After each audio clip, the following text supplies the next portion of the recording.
பணி ஓய்வு பெற்ற இபிஎஃப் சந்தாதாரர்களை மாதந்தோறும் பணத்தை மீட்க அனுமதிக்கும் உத்தேச பரிந்துரை நடப்பிலுள்ள சந்தாதாரர்களை பாதிக்காது.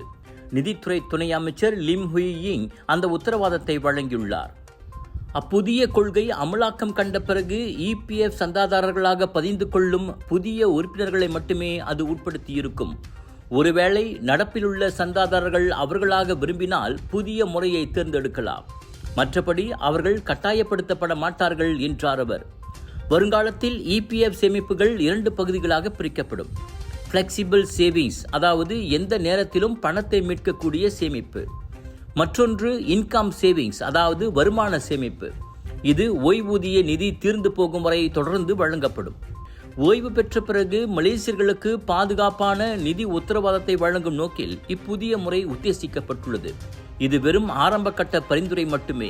இறுதி முடிவெடுக்கும் முன் அனைத்து தரப்பினரின் கருத்துக்களும் நிச்சயம் பெறப்படுவதை மடானி அரசாங்கம் உறுதி செய்யும் என துணை அமைச்சர் கூறினார்.